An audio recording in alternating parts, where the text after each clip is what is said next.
how do you pick the right business idea? I see a lot of people out there, they're paired up with a business idea that they really shouldn't be pursuing. They're digging in a hole and they're never going to find treasure beyond a certain point. And I think what happens is people usually fall into their business ideas and they don't really think through some of the things that I'm going to go through today. So before you start a business, you need to be thinking through these things. Number one, the first thing that is the most important, because without it, you're not really building equity, you're building a job. And that's, can the business be sold for a multiple of the revenue? What that means is there value in your business idea or the business that you're starting? A prime example, a lawn care company. Great business to make money really quickly, but it's a hard business to sell unless you scale it to a certain point and you have good contracts. Maybe you have some contracts with some commercial buildings, but really the value of those contracts is maybe the revenue of that year. So you're not really selling it at a multiple. It's really hard to see a multiple on EBITDA, which is profit on a lawn care business. So essentially you need to be doing research before you start a business. Is that business sellable? What can I sell it for? How much do they go at certain revenue thresholds? What is enough money that I could build this business and then eventually sell it? Or do I want to pass it down? What does that look like if I sell a portion of it? Is private equity involved in my industry? You need to be looking at that, because if you're scaling a business that you can't sell, then you need to be maximizing your cash flow in that business and putting that capital to work somewhere else that has value. So prime example of that is, let's say you own a residential remodeling business. Very hard business to sell unless you're generating a ton of leads organically that's not based on you. Still, it's how do we justify those leads continuing to come in? People still have to call. So, it's hard business to sell.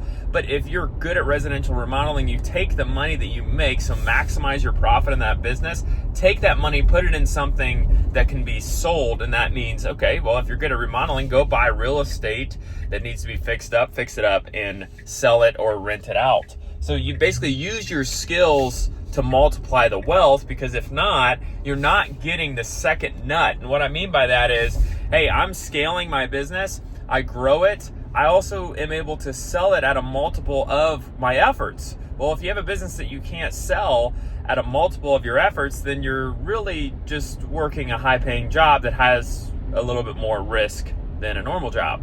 Okay, number two is, can the business be scaled? Okay, what that means is, can we scale this business past the local level? Again, I hate to pick on the lawn care business, but one thing I'll say about a lawn care business is, if anyone can pick up a truck and cut your pricing in half because they're willing to work for $10 an hour, then that's a hard business to be in. So, if you get into commercial, it's a little bit more complicated than that. But what I'll say is, can the business be scaled? Can you scale a lawn care business past the local level? No, you can't. It's very hard. If you're in, let's say, Minneapolis, very hard for you to go expand your lawn care business to Chicago. Very hard to do, because you can't manage the crews from there.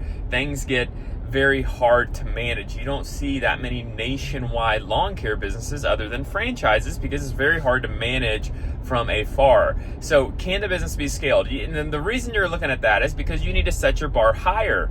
Okay, so if you're wanting to grow a business to $1 million, you can do that at a local level. But if you want to go to 10 to 20 to 30 million, which is very doable, you need to make sure you're aligned with a right business that allows you to do that. And usually you have to be scaled past your little local town, local city. You can't be the local guy in your local city and have a business that does 10 to 20 million unless you come from money and Papa and Mama bought you a dealership, something like that. But if you're a startup entrepreneur, first-time entrepreneur, you need to be starting a business that you could say, hey, I could have a client in Austin, Texas. I could have a client in Fresno, California. It doesn't matter. My insurance agency, we operate in 35 different states, Wexford Insurance.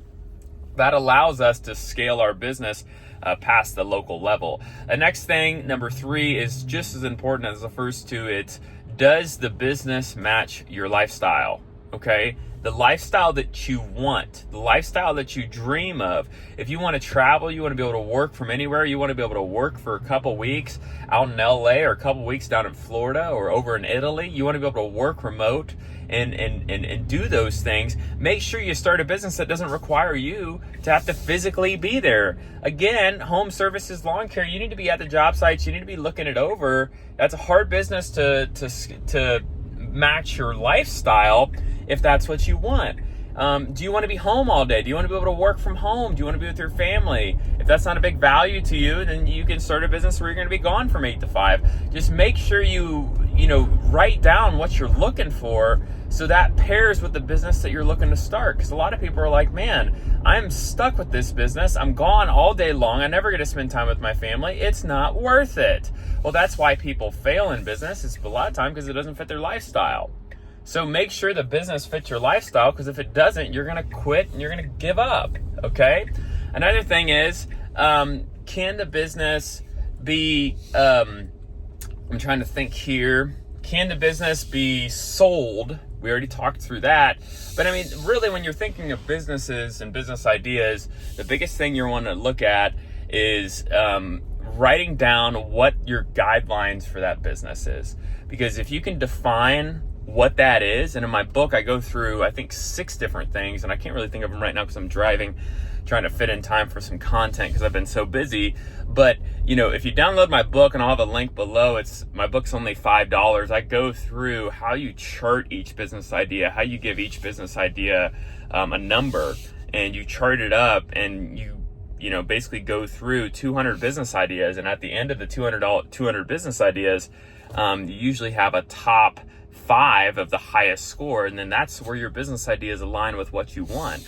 If you have no definition of what you want and what you're defining your life to be like, then you're going to be lost. So as always, if you'd like to, we can always have a call together and go through your business idea, or we can go through some business ideas that you're thinking about. And as always, please like and subscribe. Thanks.